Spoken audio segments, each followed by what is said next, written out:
Good evening and welcome along to episode number 2 of the Blues Brothers podcast, the alternative Rangers podcast. So Russell Martin's time at Rangers has finally come to an end as the club's hierarchy lay the smackdown on his spell in charge.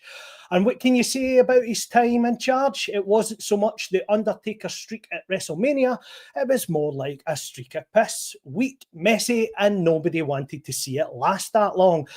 It's been said Patrick Stewart's a man who always has his ears to the ground, but even he couldn't ignore the partisan roars from the stands as Russell Martin's time came to an end at Falkirk.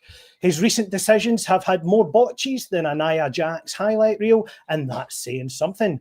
Kevin Thelwell, he's probably enemy number one with the fan base right now. The support trust him as much as Bret Hart trusted Shawn Michaels in Montreal all those years ago.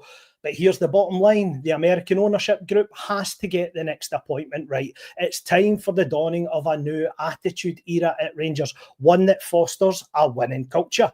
So as the smoke clears and the lights dim on yet another managerial saga, there's only one question left to ask. As Goldberg would say, who's next? Joining me to discuss that even is my good mate, Ross Clark. Ross, how are we, mate?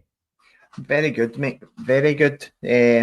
Visibly lighter than last week, Davie, based on what's changed at the club and the rumours that are emanating about the place now that I'm sure we'll get into. But that intro had me tingling a wee bit there. I wasn't sure until you fell through the top of a Hell in a Cell and landed. That's what it was. I went a bit Mick Foley there at the end. I put my bangs to the heat there, mate. Dropped on the old thumbtacks. But let's start with it, mate. Obviously, his time came to an end. We drew one each at Falkirk. And again, it's just a run of bad results that can't be sustained for any Rangers manager, head coach. 7 games in and only 1 league victory. But I think the most worrying thing about it is the performance levels just haven't been there. We've not dominated for any 90-minute periods of times. We've had spells and moments in games, as he even admitted himself, but there's just been nothing there to cling on to. And finally, the hierarchy pressed the button on his time in charge, mate. How would you assess the Russell Martin tenure at Rangers? Was he doomed for day one, mate?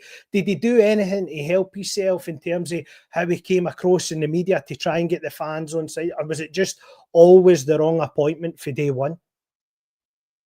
Well, it was the wrong appointment for day one based on the fact that nobody wanted him, Davie. You're a very, very, very slight amount of people who actually had any interest in Russell Martin. We spoke a wee bit last week about the fact that of the 3 last candidates, when Gerrard dropped out and it kind of became between Ancelotti and him, a lot of folk would have took Ancelotti, would have took that punt rather than Martin, and a lot of that's based on his time here as a player.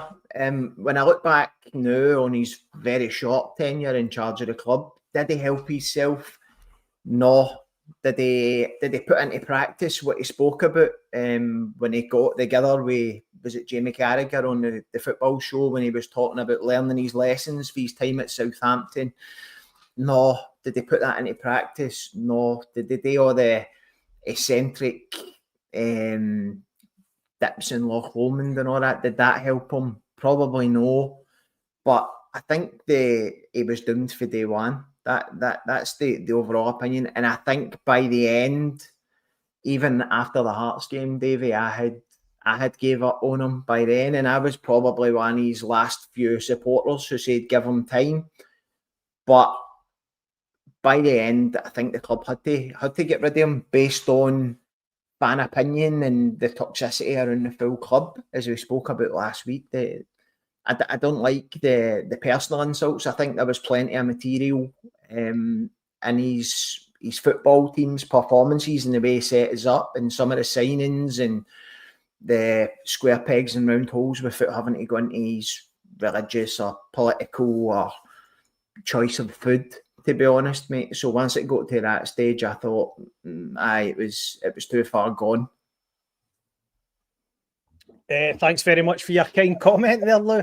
But no, I think you're spot on with that, Ross. I think what doesn't help things, obviously, is the fact that the club make it very clear in the summer that they're going to go down this new direction, this head coach style.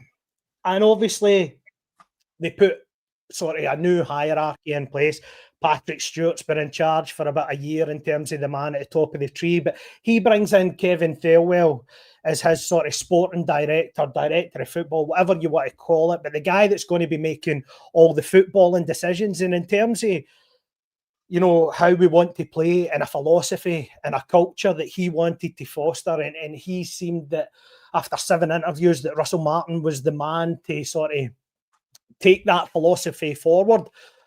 Is that sort of ignorance on their part that they just don't get it up here? And I know that's kind of cliche in the sense to say that it's Scotland, it works a bit different up here, but when you need to win and win first and foremost, you even saw Martin's press conference at the end of the game. He said it's not about winning for him, it's about fostering that style and then you win. At Rangers, it's no, that's contradictory. You need to win first and foremost, and then you worry about all the other stuff. So do they have to sort of redress the balance here going forward and sort of look at, well, it's substance over style going forward now? I think that the two things can be true at the one time. I think Martin's, for someone who is so articulate, I think Martin uses the wrong words and the wrong phrases in the wrong context all the time. When he spoke about mentality, I'm probably the same, because I was looking and going, he means mentality in moments, in the big moments, the players are no switched on. But when it comes to the context and the way that he spoke, I think that turned people off as well. And I think what he meant was you can win games, but what he was trying to bring in was a methodology around about the way the team plays that you could then continuously win games. He was trying to build a baseline, and the way he said it, it made it sound as if he was quite happy no winning until he got that. Talking about hierarchy above him, it's been an unmitigated disaster for me, Davie. Since Patrick Stewart came in, I don't think he has hit the right note at all with the fan base. I look at Thelwell's appointment, and as we said last week, Everton fans were sad to see him go. He seems to have done them a turn, but shopping in a market where he can afford to go and splash 15 million or 12 million, however much it was, on a Chumity and hope they come good. So he's maybe not understood the assignment up here. And I think that when you look at the direction Coppin was taking us in, and he is what a lot of Rangers fans would call a failure, because when he went and spent a bit of money, they never turned out great. But I think that you would have been better off with the kind of Coppin route, with the players he was looking at, and the sort of going a bit further afield and spending a couple of million on an Igamani and a Hefty and going and making money on them. So I think right now the hierarchy in the club, and I thought it was really interesting that Kavanagh and Marat, when they put their statement out, said that they're going to be really involved this time, because I think they've realised that they've been burnt now and they're going to have to work hard to win back the support. And to be honest, there's 3 choices for me that they've got to make, and that's Gerrard, Muscat or Derek McInnes. And for me, it's in that order. I don't think they can afford to go and try and bring in somebody who is going to try and implement a style or a philosophy and use all the buzzwords and the John Walkerisms, as I call them, and all they kind of technical terms and stuff. The Rangers fans want to see somebody that will come in and be a figurehead and who will drive the team on to victory. And I think that's all you need to do. For me, there's a license to print money now. The club's failing when it comes to selling tickets, selling merchandise, selling hospitality suites. And I think that any of the 3 names mentioned bring back that feel-good factor. And to be honest, I don't think you would need to interview any of the 3 7 times to realise that they're the person you're looking for, Davie. I don't know what you think about that. Well, I'm going to come to the management stuff just a wee bit later. I think you touch on something that is really interesting that I kind of want to debate, and that is the sort of structure and the decision making at the club, because, as you rightly say, they've come out in that statement and they said, they're effectively saying that they're going to be hands-on in the decision-making process here. They admit that they've got it wrong. So that, to me, is them going to take accountability going forward. The next appointment is their appointment. It's no going to be a Thelwell or a Stewart's. They're going to take the credit or the blame, regardless of who this next appointment is. But I am worried because Parag Marat is heavily involved in two clubs. He's the vice chairman of Rangers and he's the chairman at Leeds. That's going to take up a lot of time. And I know this dual sort of sports club ownership model is more coming to the fore and fruition over recent years. You see Tony Bloom seem to be doing it successfully in Belgium, England, and now in Scotland at the minute.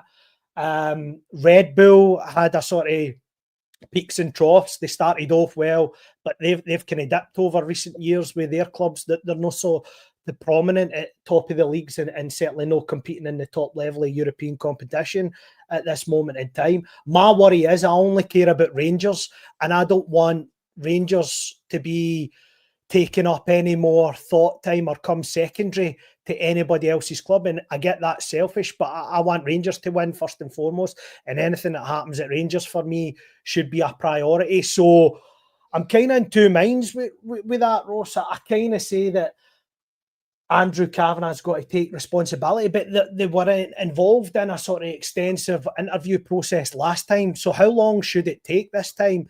I know that we genuinely believe that the guy's there to take over the now, and we'll come to that. But are you of the belief that this sort of hiring, firing process should take no longer than a week? Because the Dundee United game is of massive importance to try and gain back traction in the league, is it not?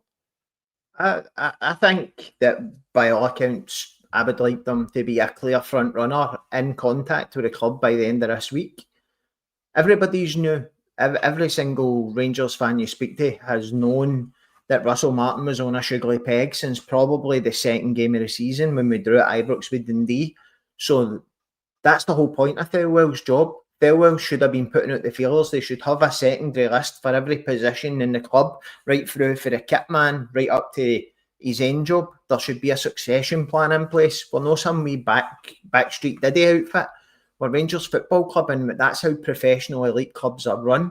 As I said to you last week, the worry for me is they go back down the same route as they tried with Martin and hope that the shit will stick to the wall if it's somebody else and they go and get somebody in that kind of mould. Whereas I think they should be learning the lessons for the great Rangers managers and the figureheads of the club that we've had in the past.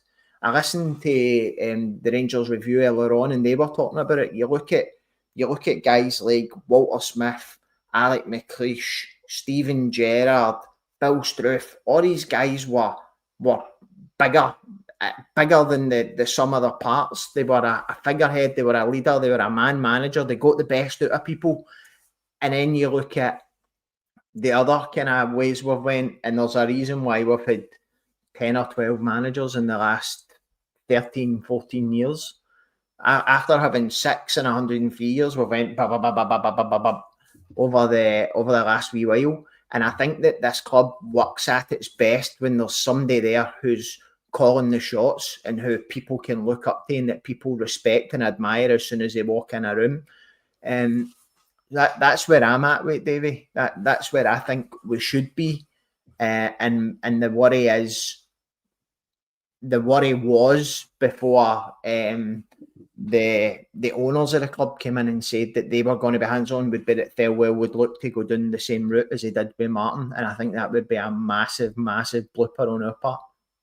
See, just on Thelwell, while we're touching it before we sort of do a sort of manager deep dive, he is responsible or partly responsible for the player recruitment process. It's his team that are all involved in the positions that bring people in.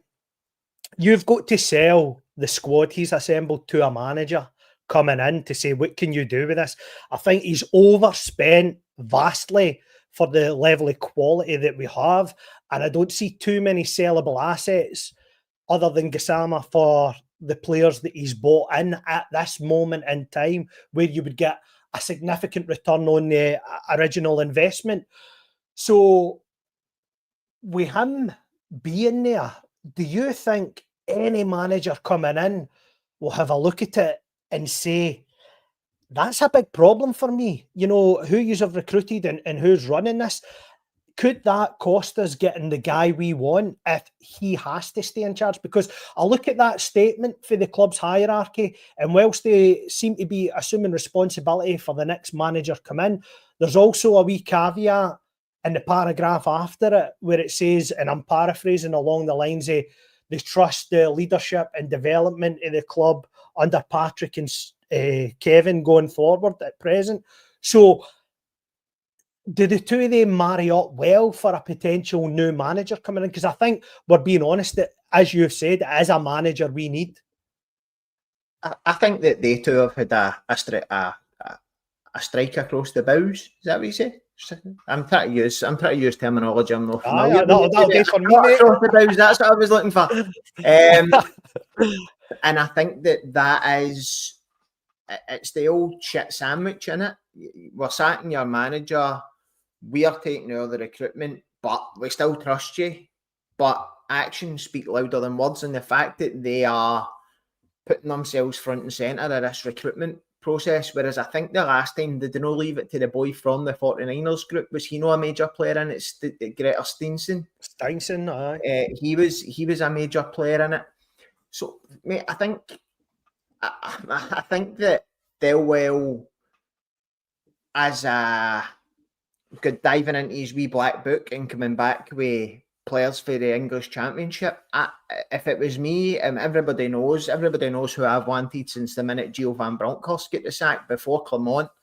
When I look at what Gerrard done and brought the likes of gone to England and finding gems like Bassey and Aribo and players like that at that value, I think we can start going down and dipping into that market again if you've got someone like him, a global icon that folk want to come back and play for. And I think that if you said to me, and I'm sitting in Kavanagh's shoes, and you said to me, Steven Gerrard's going to come back, but he doesn't want to work under Thelwell would be the one that would be looking for a new gig. I'd pay him off as well, to be honest, if it meant getting a decent manager in, because Curry is our good friend. Curry's saying it himself there.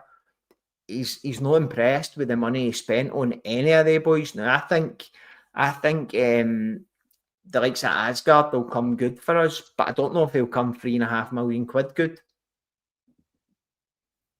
Well, on that as well, we spent £3.5 million on Fernandes, as Curry's alluded to there. And again, you're looking at the sort of physicality profile of the guy and thinking, this is going to, work well here, but we've seen him. He looks really raw. And at 24, I don't think you get the chance to learn the game almost. So is that a worry that, as you say, a manager coming in looks at the sum of the parts now and goes, you know what, I just don't fancy this squad of players? Is it a harder sell, Rangers, at the minute than we think it is, Ross? I don't think so. I genuinely don't think so. And I think what makes it competitive is the fact that your biggest rivals are not in a much better shape, to be honest. We were talking about it in work today, and it was a mix. And if you were to put an old firm 11 on the park, there's probably as many Rangers players in it as there is Celtic players based on current form. As bad as we've been, they've also not been great. Hearts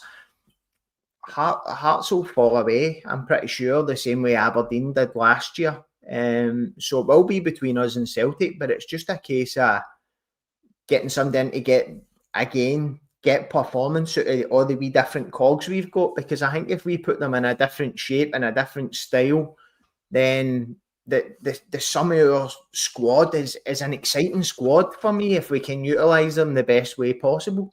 I don't know what you think. So see on that then. See on that, you're saying utilise it in the best way possible. So what is utilising it in the best way possible? Is it going back to, and this will probably bring us back into the new manager sort of and who we want as a favourite, Is it going back to the Gerrard formation? You know, could you look at somebody like Diomande and say he'd maybe be suited to play a Glenn Kamara role?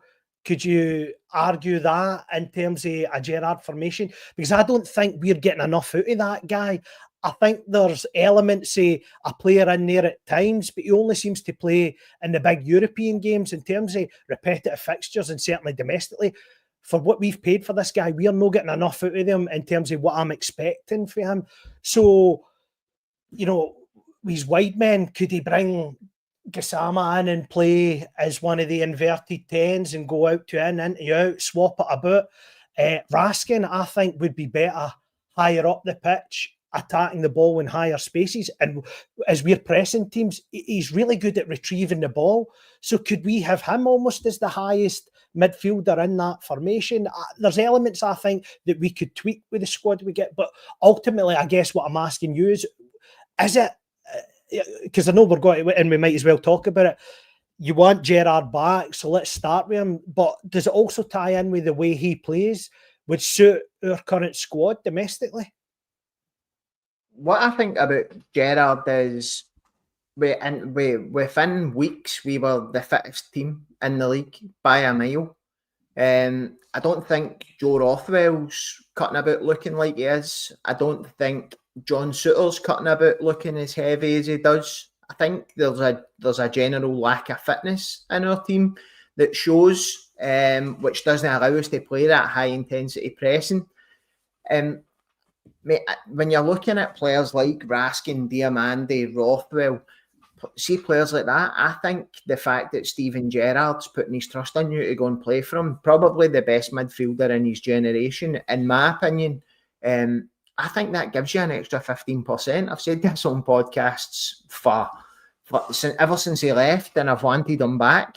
I think he lifts everybody in that team 10, 15, 20% just based on the fact that he's Steven Gerrard and he's a footballing icon. But I think that touching on Andrew's point as well in terms of that, because we're as much a disaster than off the ball as on it. And for me, that was the first thing that Steven Gerrard ever improved when he came in, is how we worked off the ball. So is that the starting point for him? I think it's got to be. I think off the ball, solid, but the best form of defence is offence, and I thought that's where Gerrard was great for us, that we went after teams. I remember who did we play in Europe? We done 90 minutes extra time and penalties, and then went and won the Old Firm at the weekend straight after it as well. We just had that desire. It was as if, we're talking about a guy who dragged a Liverpool team back for 3-0 down in a Champions League final in Istanbul. Like, we're talking about one of the real driving factors in football in general. For me, I even look at players like Antman. So Antman, the new we've got, and he'll go up the right, and rather than going down the right-hand side, he'll cut in, but he's not cutting in diagonal. He's cutting in a 90-degree angle to the line and running across the pitch. Whereas if you look at the way Gerrard used to play us, you used to have your two wide 10s inside forwards. And I think Gassama's handmade to play that role, out on the left, coming in on his right foot. Maybe you would need a right winger left-footed to do the same. But if you remember, he had his Tav and Barisic used to assist each other every other game. We had two wing-backs that were up the park. I don't see the negative, and I also think we've got the squad of players to make it work. Don't get me wrong, Tavernier now is 5 years older than he was then. Maybe not got the legs, Davie, but there must be another one that we can bring through. See, just touching on the positives around Gerrard, we'll sort of do a sort of pros and cons as we talk about. Whilst we're touching on the positives, is the issue with Gerrard in terms of the main thing they know is that there's this huge disconnect with the club, as you spoke about earlier on, in terms of the fan base, with the board. It's all very dysfunctional. He'll come in and he'll say one thing in a press conference and everybody's united. Is that what we need as a front? You know, everybody's singing off the same hymn sheet. And is he the only guy for you, Ross, that could do that, that could get us all singing off the same sort of page and get that sort of almost harmony, as Clement spoke about, the synergy between the fans and transcending on the park? Is Gerrard the only person capable of that for you? Well, I look at the big hitters on Rangers Twitter. So the boy Empire, he put a poll up yesterday, over 1,000 votes, and I think Gerrard was at 67%. Muscat was maybe 20s, and then you had McInnes. How many managers we've brought in since Gerrard left have we had a unanimous everybody wants him? I think bringing him back in, I remember it at 1st of June we got him opening, and just before that when we opened up Ibrox and opened up the stand for folk to come and see him. And I reckon see if you signed Gerrard comes back, I would go and see him again. That's the kind of excitement level I think he builds. And I don't know that Muscat, as much as Muscat's won leagues in other countries, I don't know if he's got the same aura. And Derek McInnes, I don't see as being a title-winning Rangers manager. He's a steady Eddie. He potentially could win a league, Davie, right? But aye, with Hearts. I do think that Derek McInnes is really good in that upper mid-tier, punching above his weight, settling in and grafting against teams that he's expected to lose against, but having a valiant go at it, and then dropping down and being quite comfortable. And I still think to this day that's why he never came here the last time, because he was comfortable in his role at Aberdeen, where he was adored for finishing 5th, 4th, 3rd, round about that kind of area. So in answer to your question, mate, because I've danced right around the houses, I do think that Gerrard is the one who will get unanimous. I'm talking 80-90% of the crowd. And as you say, all he has to do at his first press conference is, have you got a word for the Rangers fans? Let's go again. And that would be it. That would be on T-shirts. It would be on foam fingers. It would be, honestly, I just think that there's that statement. That was me going back to your wrestling intro there. I just say, Davie, as well, thanks to the troops congregating in the chat. Last week we were here talking to ourselves, so it's good to get some comments up and see that the word's gone round about the podcast loyal. Absolutely, and it's good to have people here with us. No, definitely. And Andrew and Curry themselves, sort of two of the finest on Rangers Twitter, and I certainly can't remember too many comments that they've put recently that haven't been 100% on the money. So we certainly enjoy their company this evening.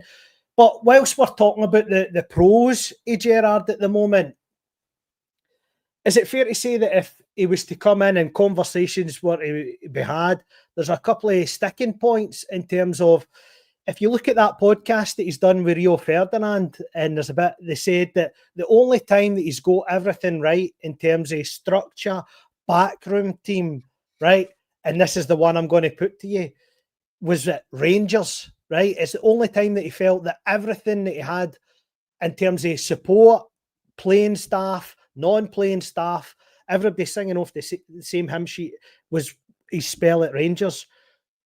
So in that background team was Michael Beale. Michael Beale's obviously a failed Rangers manager, Ross. Does that even come into the conversation in terms of, if that's who Gerrard wants and he's the prime candidate, that he gets him? Or do you think there's a fractured relationship there because he left early to Villa to go and do his own thing, and then when Gerrard originally went to Qatar or Dubai, wherever he went to, Beale didn't come right with him? I just, wherever he went to. So I'm going round the houses. Do you think that if Gerrard's back, Beale is there as part of the team? I don't know if he is. The way he was talking in that interview, he sounded to me as if he's trying to assemble a squad, as if he's new. Something's baking away in the background, which filled me with hope. But I need to be honest with you, Davie. See if he brings in Michael Beale, and Michael Beale's just there on the training ground with his whistle like the good wee lapdog he was, and keeps his mouth shut. Then I don't see the issue. See, at the end of the day, that there's been his Twitter account's closed. Well, you'll know it's his Twitter because it'll be some methodical coaching Twitter, won't it? But I've no issue with Bill coming back as part of a coaching team, because again, it's back to that. The sum of its parts is what makes the end product so good. Now, I'm going to throw that back to you because I know you've got some strong opinions on Mr. Beale. But what would you be the same? Would you be happy to have him back if it's what Gerrard wants and it's what Gerrard asks for to come here?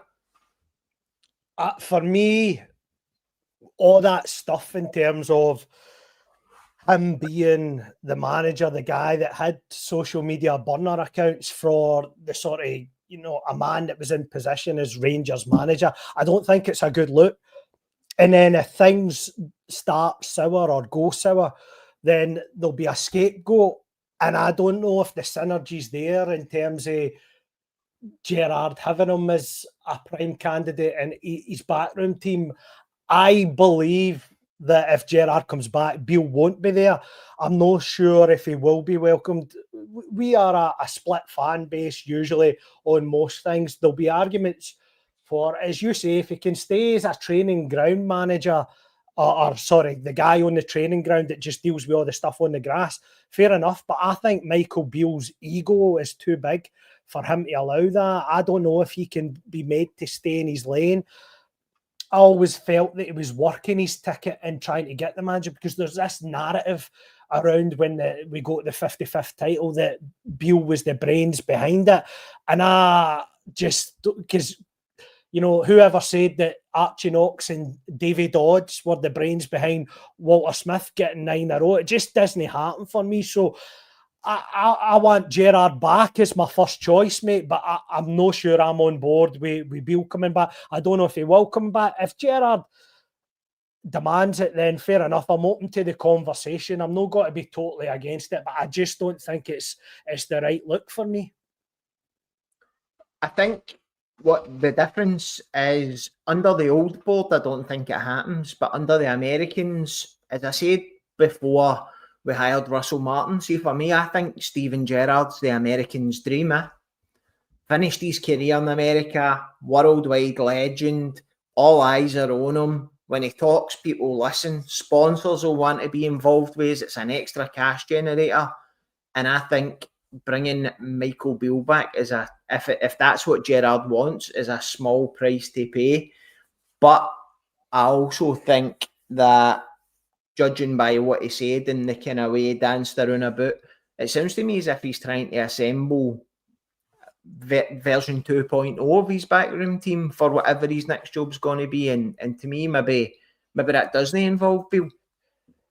I also think, and I know I'm a Rangers dad, you know what I mean, mate? Because you had a go at me during the week about me being the older one on the podcast, mate. So I might as well just address that point now in terms of I'm a traditional Rangers dad. So for me, I look at Gerrard assembling that team, and you saw the wee twinkle in Gary McAllister's eye when he said, and I don't know, I know some people might shout it down. I'm just putting this out there.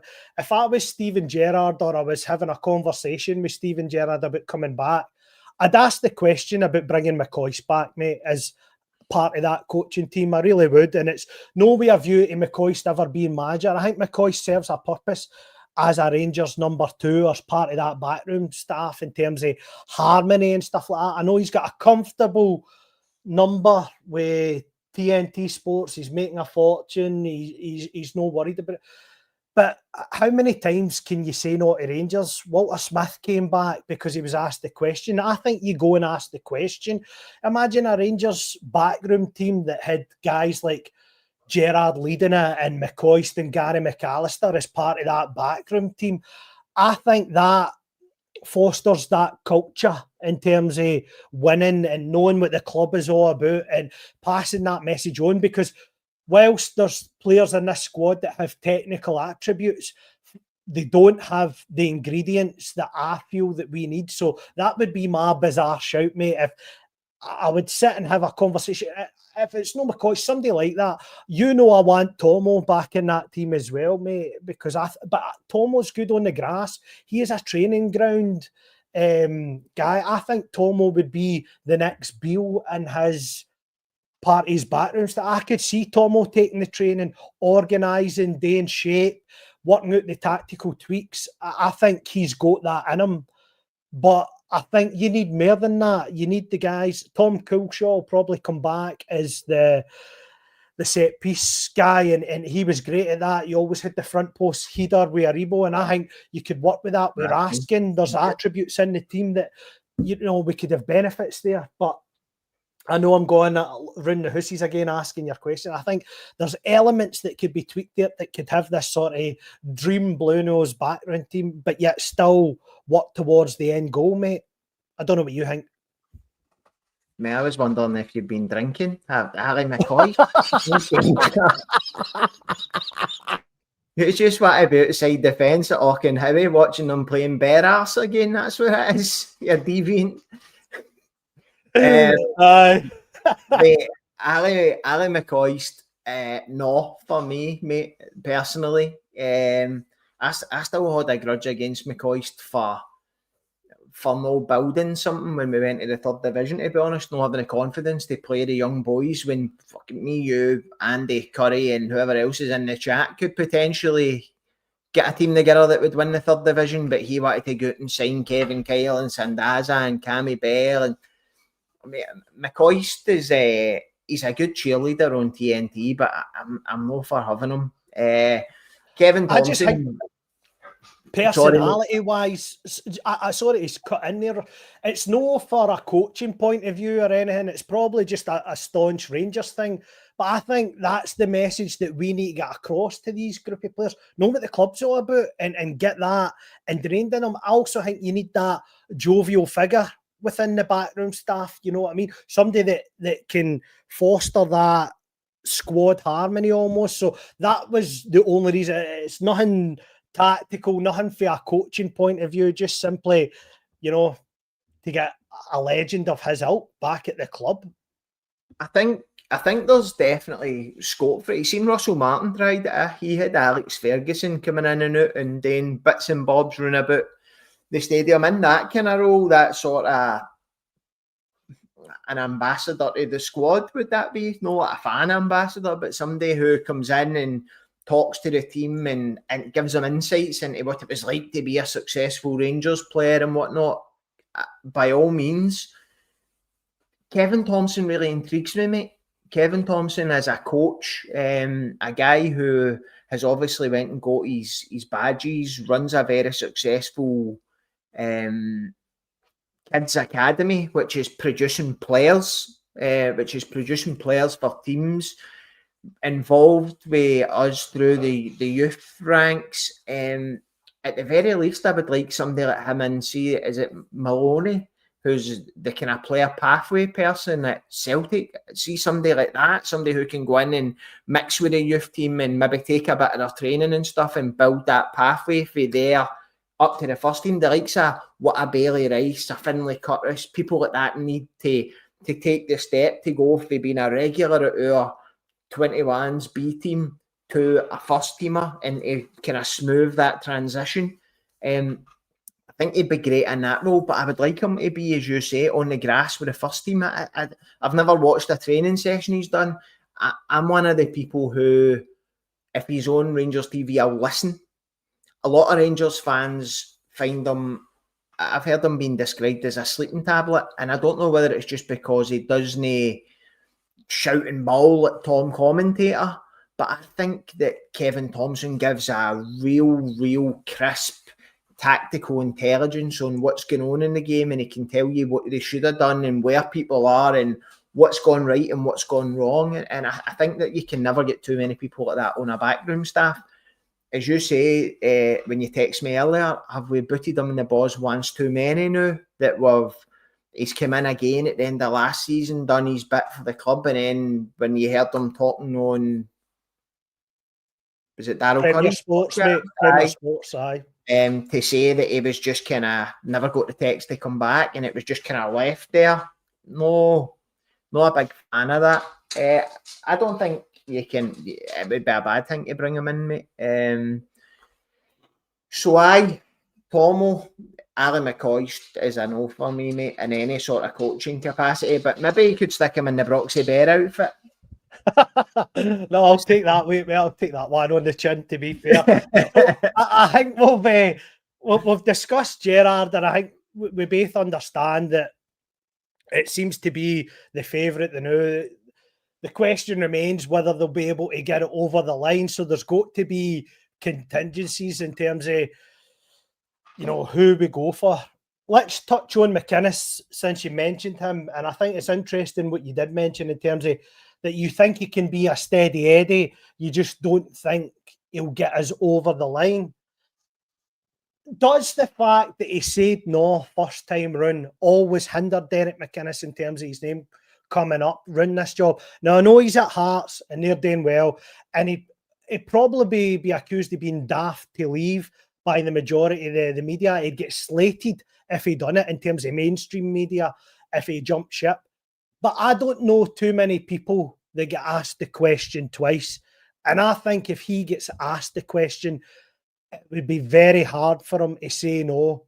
Because at the end of the day, it's his boyhood team. He wanted to play for the club. And he was very honest in an interview he done during the summer with his son. And it's on YouTube. Go and have a look at it. Just after he finished up at Kilmarnock, or when he was still at Kilmarnock, just towards the end of last season, in fact.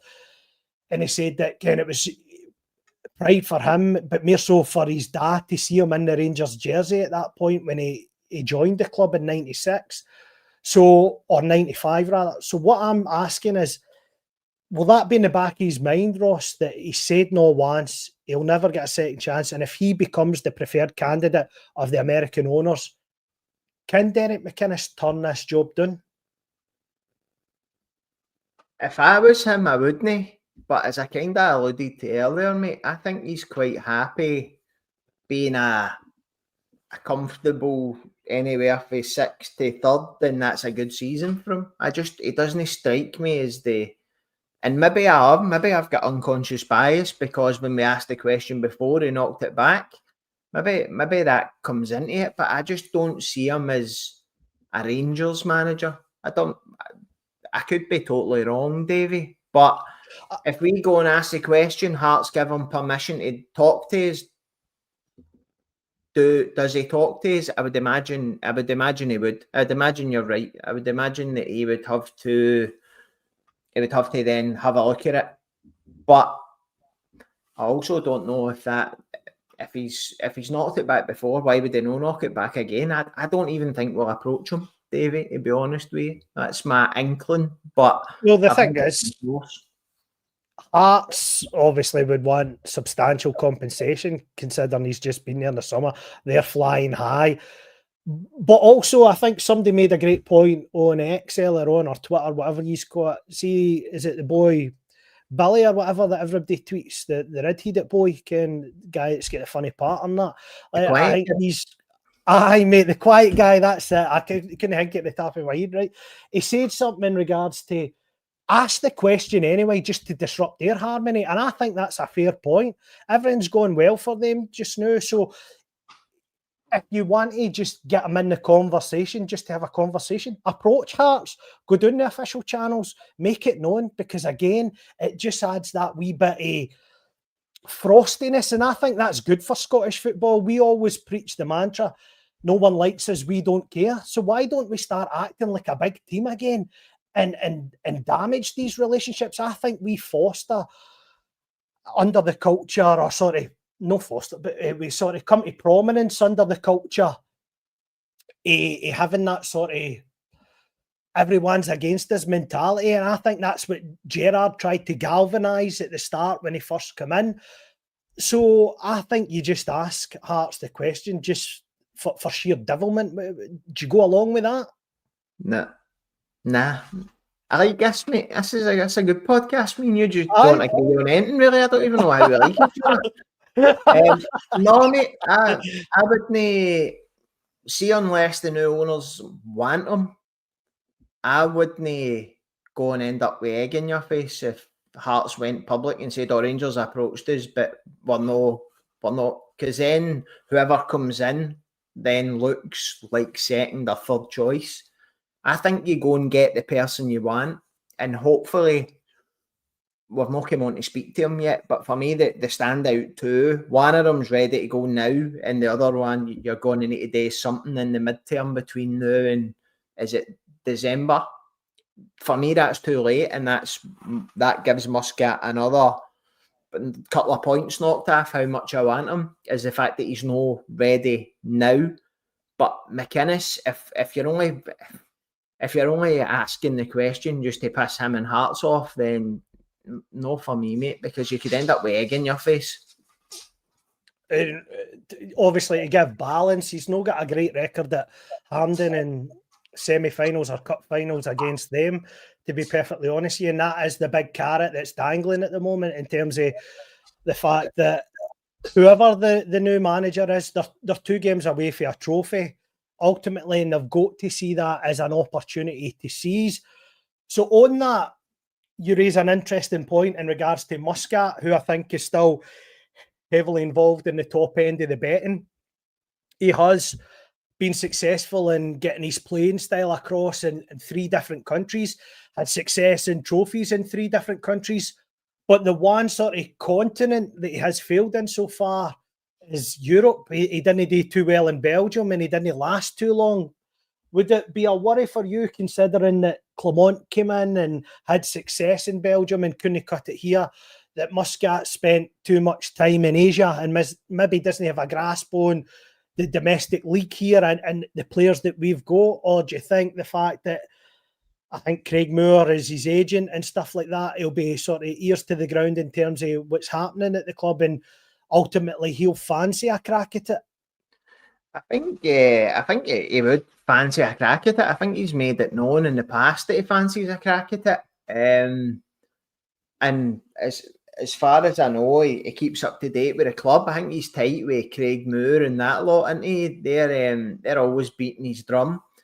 You know, there's quite a lot of prominent Twitter accounts. I know Chris Bett and boys like that. They're right into the Muscat train. So I've not seen any of his teams performing. For me, whenever you ask, they go, it's like Big Ange, and I'm like, right, okay, but what? It's just attack, and I'm like, well, cool. Is that I don't know enough. I don't watch football. I hardly watch British football anymore. Never mind watching Australian or Chinese league, where he has been successful. But as you say, I don't know. I don't know if he's got the temperament for it either. He's a bit of a boy, isn't he? It's one of the ones, Davie, that if he's a standout candidate, he'll get the job. But he's not my standout candidate, and I'm just biased against everybody that's name's no Steven Gerrard, to be honest. Again, I should have learned my lesson the last 2 times when Clement got it and then Russell Martin got it, but my eggs are just in one basket, and I don't even want to look at other people, mate. I don't want to put that out into the atmosphere. I just want to be vibing with Gerrard and hope that it happens for us. We'll see. Which is not a great viewpoint to be on a podcast where you need to discuss other people, Davie, I must admit. No, that's true. But see on Muscat, as you were saying there, I think his contract finishes the tail end of November. So you would need to buy him out it. And I think they're kind of reluctant to let people go when you have things to win towards the tail end of the season in that league. So I think it's a non-starter for me. However, if whoever the candidate is, if they're not prepared to jump ship and come in right away, that would be a major red flag for me. And I don't think that buys the fan base on top. We're all sort of arguing on Twitter again about who we all think it should be and all the rest of it. And that's great because that's what Rangers fans are. We don't agree with each other. Russell Martin has been the only person to galvanise us all singing for the same hymn sheet in terms of all wanting him out. But I worry that with the Dundee United game a week on Saturday, the board are coming out and releasing press releases on Sky Sports News today saying that the management search is just in its infancy. So that doesn't breed me with any confidence that they've got a handle on who they think it is.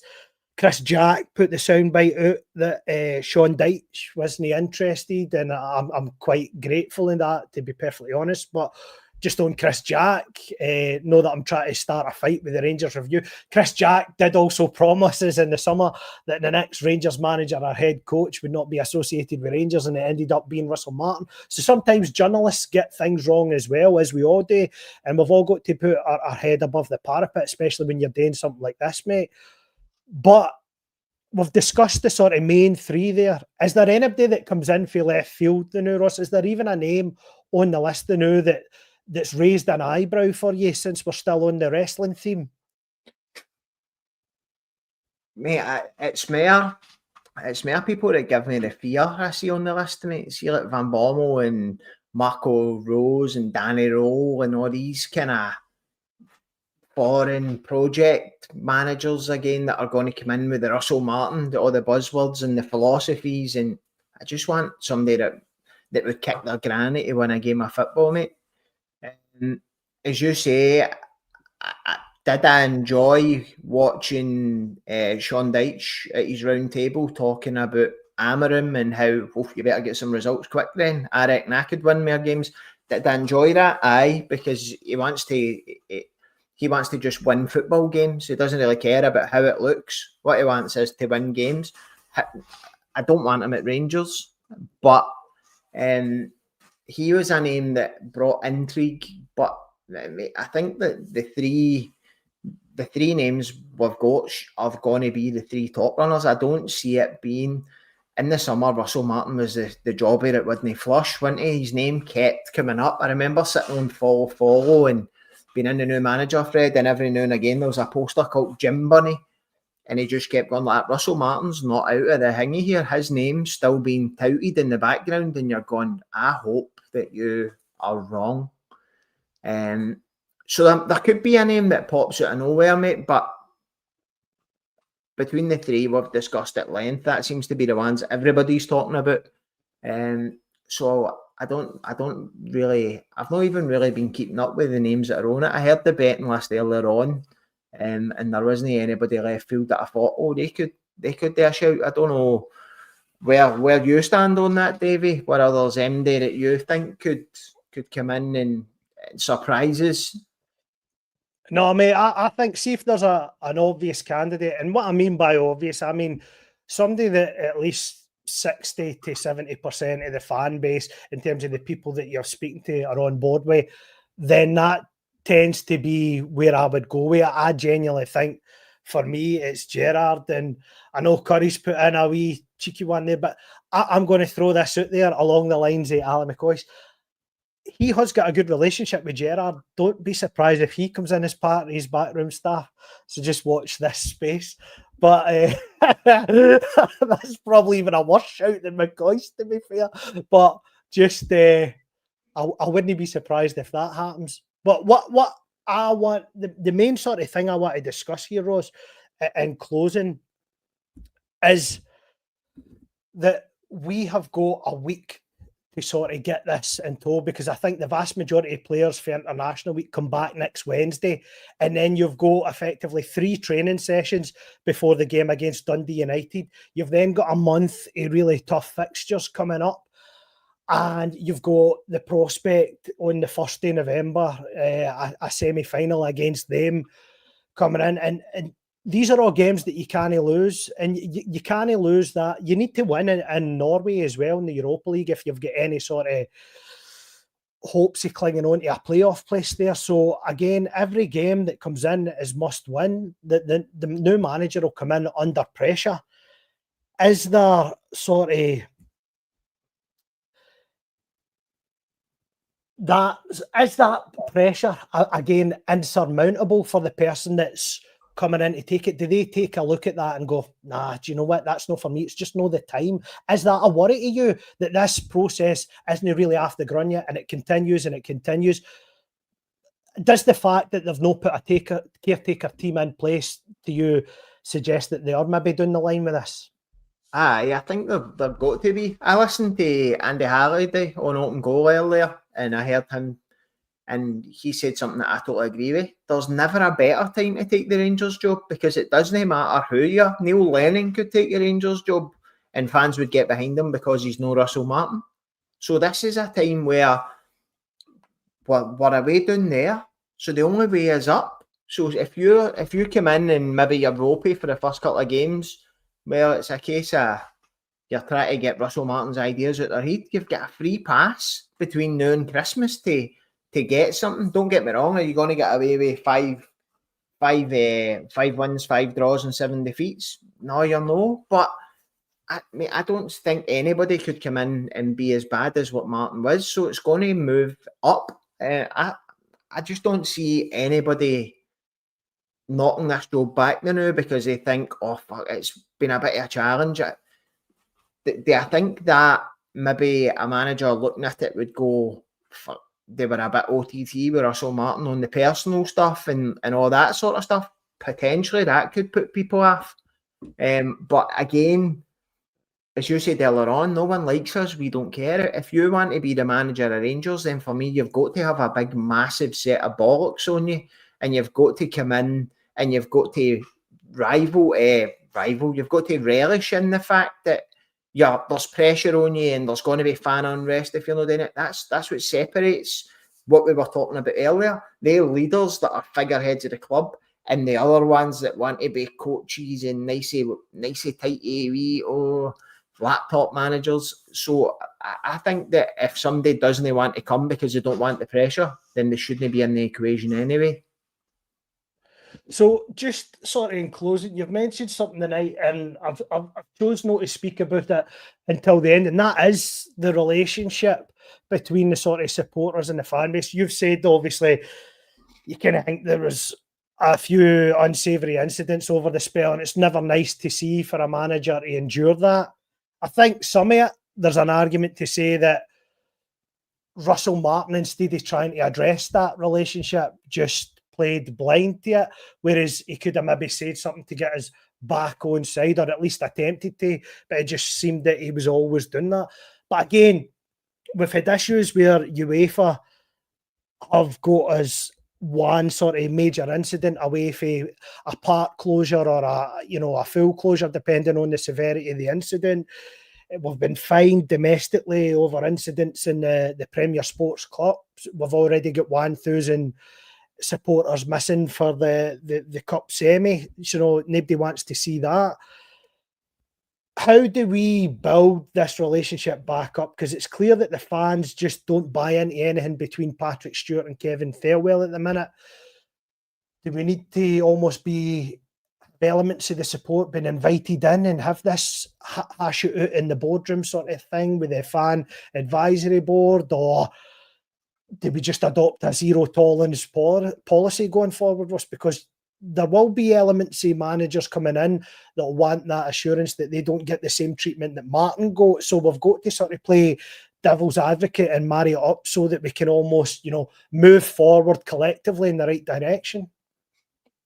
I think if I was Fairwell and Stewart, I would be giving the fans what they want. Because see, at this club, as much as I'm a dafty and you're a dafty and Curry's a dafty, most definitely, Rangers fans, when it comes to Rangers, know, mate, we're well versed in what works and what doesn't work. And if they'd have listened to the fans in the first place, we wouldn't be in this position. We knew bringing in Russell Martin wasn't going to work based on Van Bronckhorst and Beale, who tried the same thing, hold on to the ball, draw teams out onto you and then get in and attack, run about them. Doesn't work in this league. Big, physical, high pressing, high intensity is what works. So if I was them, I would be listening to what the Rangers fans want, and I would be making Steven Gerrard my number one choice. And if that doesn't work out and we need to employ somebody else, I would definitely believe in breadcrumbs with the likes of your Chris Jacks and people like that to say Rangers made an approach to Steven Gerrard and he didn't want to take it, the time wasn't right. I'd be getting that out there without blatantly coming out as a club and saying Steven Gerrard knocked his back. I would definitely be making sure that everybody knows there was dialogue and Rangers pushed it, because that's what the fans want. That's what a large majority, in my opinion, of the fans want. You're talking 60, 70, 80% of the fans. And I think 100% of the fans, except maybe Shaz in the comments here, would get behind Gerrard. So that's the route I would be going down if I was them.